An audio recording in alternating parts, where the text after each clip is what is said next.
Hi friends, welcome to మన చందమామ కథలు. ముందుగా ఇక్కడున్న గురువులందరికీ హ్యాపీ టీచర్స్ డే. మీ జీవితంలో ఎవరు మీకు ఏ పాఠం నేర్పించినా వారు మీకు గురువే అవుతారు కదా. కాబట్టి మీరు ఎవరి దగ్గర అయితే మంచి విషయాలు నేర్చుకున్నారో వారందరికీ హ్యాపీ టీచర్స్ డే తప్పకుండా తెలియజేయండి. టీచర్స్ డే స్పెషల్ కాబట్టి ఈరోజు చదువుకు సంబంధించిన ఒక అద్భుతమైన కథతో నేను మీ ముందుకు వచ్చాను. కథ పేరు అక్షర శిల్పి. ఈ కథ సెప్టెంబర్ 1993లో ప్రచురితమైంది. అక్షర శిల్పి అంటే అక్షరాలను అద్భుతంగా చెక్కి వాటితో ఒక మంచి కథను కానీ కవిత్వాన్ని కానీ తయారు చేసిన వాడు అని అర్థం. ఈ వీడియో నచ్చినట్లయితే తప్పకుండా దీనికి ఒక లైక్, మీ గురువు గారి పేరు ఇక్కడ మెన్షన్ చేసి హ్యాపీ టీచర్స్ డే తప్పకుండా తెలియచేయండి. అలాగే ఇటువంటి మంచి వీడియోస్ని తప్పకుండా మీ ఫ్రెండ్స్ మరియు ఫ్యామిలీ వాట్సాప్ గ్రూప్స్లో షేర్ చేయడం మర్చిపోవద్దు. మన చందమామ కథలు ఛానల్ను సబ్స్క్రైబ్ చేసుకున్నట్లయితే చాలా ధన్యవాదాలు. చేసుకోకపోతే మాత్రం ఇప్పుడే తప్పకుండా సబ్స్క్రైబ్ చేసుకోండి. ఆ పక్కనే ఉన్న గంట సింబల్ కొట్టడం వల్ల కొత్త వీడియోల నోటిఫికేషన్స్ అన్నీ మీ యూట్యూబ్ యాప్కి వచ్చి చేరతాయి. లాంగ్ ఫామ్ వీడియోస్తో పాటు మన చందమామ కథలు ఛానల్లో షార్ట్స్ కూడా ఉన్నాయి. తప్పకుండా వాటిని కూడా చూసి ఎంజాయ్ చేయండి. ఇక ఆలస్యం చేయకుండా కథలోకి వెళ్ళిపోదామా?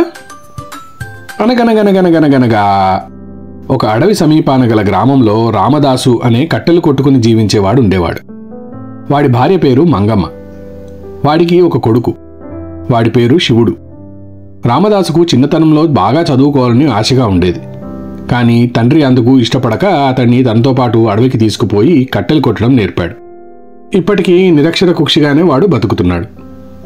కట్టెలు కొట్టుకోవడం మాత్రమే వాడికి బాగా తెలిసిన పని. అదే పని చేస్తూ వాడు పెళ్ళాన్ని పిల్లల్ని పోషిస్తున్నాడు. అయితే రామదాసు తన కొడుకు మాత్రం తనలా అవ్వద్దు అని అనుకున్నాడు. అందుకే అతను మంచిగా చదువుకొని మంచి వృత్తులు చేయాలి అని ఆ గ్రామంలో ఉన్న వీధిబడిలో అతన్ని చేర్చాడు.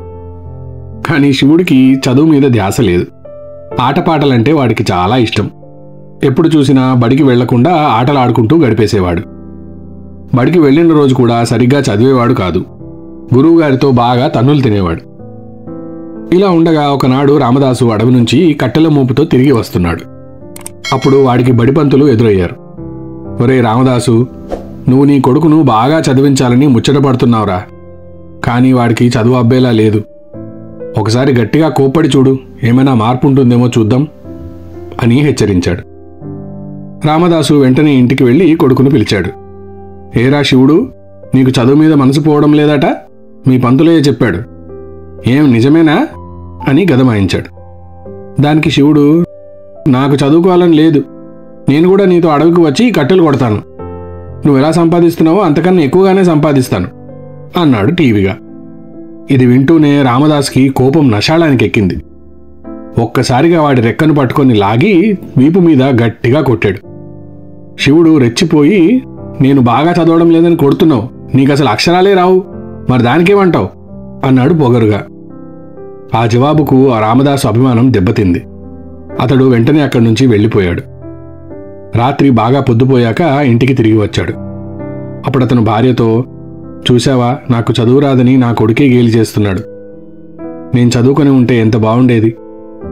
మా నాన్న చదివించక నేను ఇలా అయిపోయాను. నేను చదివించినా వీడిలా తయారయ్యాడు అంటూ బాధపడ్డాడు. మంగమ్మ సర్దుబాటుగా, చిన్నవాడు తెలియకేదో అన్నాడు, వదిలేయండి. నేను కూడా చిన్నతనంలో అంతో ఇంతో చదువు నేర్చుకున్నదాన్నే. నేను మీకు చెబుతాను, నేర్చుకోండి అన్నది. చదువు అంటే మాటలా, అందులోనూ ఈ వయసులో అంటూ ఆశ్చర్యపోయాడు రామదాసు. చదువుకు వయసేమిటండి, పట్టుదల ఉంటే ఏదైనా సాధించవచ్చు అన్నది మంగమ్మ. రామదాసు తలగోక్కుంటూ సరే అన్నాడు. ఆ రాత్రికే పలక మీద కొన్ని అక్షరాలు రాసి రామదాసుతో దిద్దించింది ఆయన భార్య. రామదాసు అక్షరాలు అవి దిద్ది ఆలస్యంగా పడుకున్నాడు. మర్నాడు సూర్యోదయం వేళ లేవలేకపోయాడు. లేచేసరికి బారెడు పొద్దెక్కిపోయింది. దాంతో తిండి కూడా సరిగ్గా తినకుండా గొడ్డలు తీసుకుని హడావుడిగా అడవికి వెళ్ళాడు. వారం రోజుల పాటు రాత్రిపూట అక్షరాలు చదవడం, దానివల్ల నిద్ర సరిగ్గా పట్టకపోవడం, చాలాసేపు వరకు నిద్రపోవడం ఇలా జరిగింది. రామదాసు ఇక చదువు మానేస్తానన్నాడు. అయితే అతని భార్య మాత్రం అందుకు ఒప్పుకోక, నేను పలక మీద అక్షరాలు రాసిస్తాను. అడవిలో కట్టెలు కొట్టుకునేటప్పుడు కాసేపు విశ్రాంతి తీసుకుంటావు కదా, ఆ సమయంలో అక్షరాలు దిద్దుకో అని సలహా ఇచ్చింది. రామదాసుకు కూడా సలహా నచ్చింది. అలాగే చేద్దాం అన్నాడు. ఇక రామదాసు రోజు పలక మీద 2 అక్షరాలు రాసుకుని తనతో పాటు తీసుకెళ్లేవాడు. కట్టెలు కొడుతూ మధ్యాహ్నం భోజనం చేసిన తర్వాత కాసేపు విశ్రాంతి తీసుకుని అక్షరాలు దిద్దుకునేవాడు. ఇలా ఒక 2 వారాలు గడిచాక ఒకనాడు మిట్ట మధ్యాహ్నం వేళ అడవిలో గుర్రం మీద ఒక బాటసారి వెళుతున్నాడు. అతను చెట్టు కింద గుర్రాన్ని ఆపి చెట్టు నీడలో విశ్రమిస్తున్న రామదాసుని చూశాడు. రామదాసు చెట్టుకు వేలాడుతున్న పలక తీసుకుని అక్షరాలు దిద్దడం చూసి ఆశ్చర్యపోయాడు. బాటసారి సంగతేమిటో కనుక్కుందామని రామదాసు దగ్గరికి వచ్చాడు. ఏమయ్యా, ఎవరు నువ్వు? అడవికి ఎందుకు వచ్చావు? కట్టెలు కొట్టడానికా, చదువు నేర్చుకోవడానికా అని అడిగాడు. అందుకు రామదాసు, అయ్యా, నాకు చిన్నప్పటి నుంచి చదువుకోవాలని చాలా కోరిక. కానీ ఏం లాభం, మా అయ్య నన్ను చదువుకోనియలేదు. ఇప్పుడు మా భార్య ఏదో మిడిమిడి జ్ఞానంతో నేర్పిస్తుంటే కాస్తంత చదువు నేర్చుకుంటున్నాను అంటూ జరిగిందంతా బాటసారికి వివరించాడు. ఆ బాటసారి అతన్ని ఎంతగానో మెచ్చుకున్నాడు. నువ్వు పట్టుదల మాత్రం వదలకయ్యా, నువ్వు గొప్ప స్థాయికి చేరతావు అని అతడి పేరు, గ్రామం వివరాలన్నీ అడిగి తెలుసుకుని కాసేపు ముచ్చటించి అక్కడి నుంచి వెళ్ళిపోయాడు. ఇలా 4 మాసాలు గడిచాయి. ఆ తర్వాత ఒకరోజు రామదాసు ఇంటికి వచ్చాడు. వెంటనే మంగమ్మ అతడితో, ఏమయ్యా, నువ్వు ఆ మధ్య ఎవరో బాటసారిని అడవిలో కలిశావట, నిజమేనా అన్నది. అవునవును, ఒక బాటసారి కలిశాడు. అడవిలో ఏం చేస్తున్నావని అడిగాడు. ఇలా చదువుకుంటున్నానని చెప్పాను. ఏమైంది, వాడేమైనా మళ్ళీ ఇటు వచ్చాడా అన్నాడు. అయ్యో, అదేమీ లేదు. ఆయన నీకోసం కొన్ని పుస్తకాలు పంపించాడు. అక్షరాలు నేర్చుకోవడమే కాక ఈ పుస్తకాలన్నీ చదివి జ్ఞానవంతుడు కావాలని చెప్పాడు అన్నది. రామదాసుకు విపరీతమైన సంతోషం కలిగింది. ఆ రోజు నుంచి అతనిలో చాలా మార్పు వచ్చింది. రాత్రిళ్ళు కూడా కూర్చొని చిన్న చిన్న పెదాలు కూడబల్లుకుంటూ పుస్తకం చదవడం మొదలుపెట్టాడు. ఆ బాటసారి పంపించిన పుస్తకాలన్నీ చదివేశాడు. తండ్రిని గమనిస్తున్న శివుడు తాను కూడా బడి పుస్తకాలు శ్రద్ధగా చదవడం ప్రారంభించాడు. వాడి చదువులో కూడా ఎంతో అభివృద్ధి వచ్చింది. ఒకరోజు రామదాసు తాను చదివిన దాంట్లో ఏదో అనుమానం కలిగి భార్యను అడిగాడు. ఆమె నవ్వి, నన్ను అడిగి లాభం లేదయ్యా, నా వానాకాలం చదువును నువ్వెప్పుడో దాటేశావు. ఇక నీ అనుమానాల సంగతి పండితుడు విష్ణుశర్మ గారిని అడగాల్సిందే అన్నది. సరే, ఈసారి ఆయన కనిపించినప్పుడు తప్పకుండా అడుగుతాను అన్నాడు రామదాసు. ఒకనాడు రామదాసు అడవి నుంచి వస్తుండగా ఒక చెట్టు కొమ్మ మీద కోయిల కుహు కుహు అంటూ అరిచింది. తన వెంట ఉన్న శివుడు ఆ కోయిల అరుపులు విని తాను కూడా కుహు కుహు అంటూ అరిచాడు. కోయిల జవాబుగా మరి పెద్ద కూత పెట్టింది. ఆ క్షణంలో రామదాసు మనసులో ఏవో కొత్త భావాలు కదలాడాయి. రోజూ చూసే అడవి అయినా అది రామదాసుకు ఆ రోజు కొత్తగా కనిపించింది. పచ్చటి చెట్లు, విరబూసిన పూలు, మెత్తని పచ్చిక, పాటలు పాడే కోయిల, తనను చూసి పారిపోయే చిన్న చిన్న జంతువులు అన్నీ రామదాసు మనసుకు ఉత్తేజాన్ని కలిగించాయి. రామదాసు ఇల్లు చేరగానే తన మనసులో కదలాడే భావాలన్నింటినీ కాగితం మీద రాశాడు. అది ఒకసారి చదివి చూస్తే అతడికి విపరీతమైన సంతోషం కలిగింది. మర్నాడే దాన్ని తీసుకెళ్లి పండితుడైన విష్ణుశర్మకు చూపించాడు. విష్ణుశర్మ అదంతా చదివి, ఏరా, కవిత్వం మొదలుపెట్టావా? కట్టెలు కొట్టుకోవడం మానేసి నీకిదేం బుద్ధిరా? ఇలాంటి పిచ్చి పనులు చేస్తూ సమయం వృధా చేశావంటే తినడానికి తిండి కూడా ఉండదు. ఆ 4 కట్టెలేదో కొట్టుకొని నీ బతుకు నువ్వు బతుకు అని చీదరించుకున్నాడు.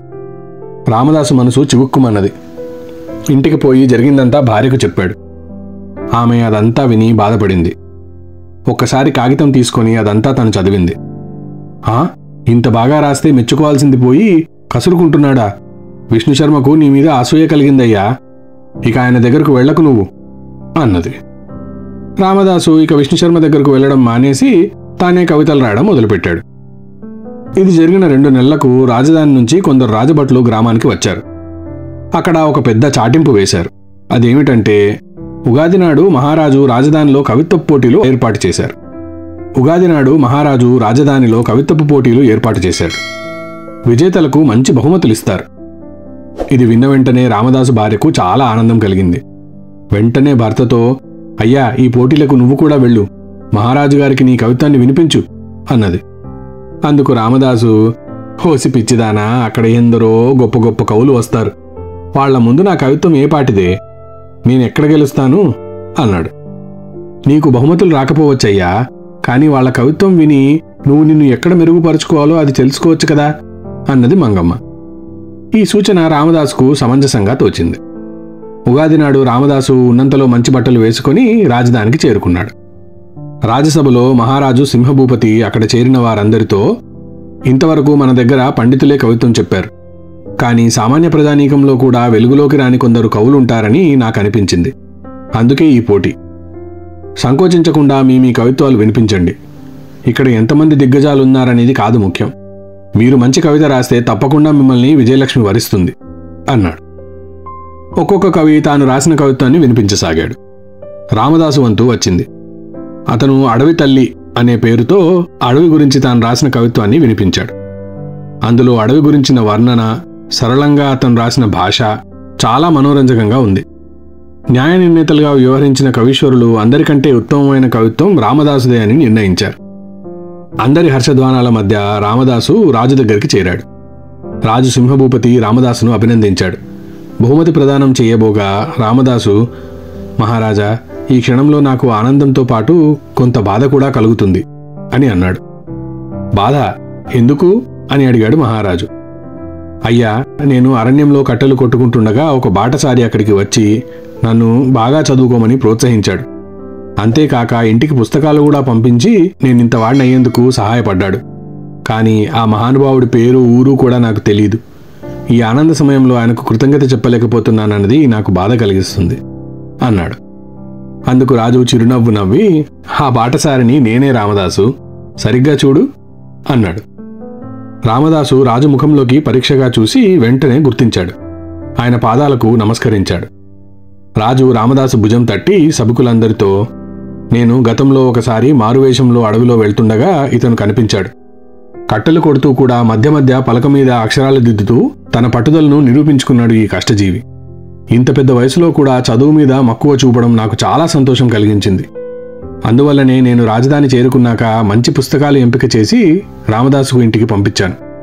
తరువాత అతను కవిత్వంలో మంచి స్థాయికి ఎదిగాడని చాలా గర్వపడ్డాను. ఒక రకంగా ఈ కవిత్వం పోటీలు పెట్టడానికి కారణం కూడా రామదాసే. ఒకప్పుడు అక్షరాలే రాని రామదాసు నేడు పట్టుదలతో అక్షరశిల్పిగా మారాడు. అక్షరాలను అందమైన శిల్పాలుగా మలిచి సుందరమైన కవిత్వం చెబుతున్నాడు. మన రాజ్యంలోని నిరక్షరాస్యులెందరికో ఈయన ఆదర్శప్రాయుడు. మీలో మరెందరో అక్షరశిల్పులు ఉండవచ్చు రామదాసులాగే.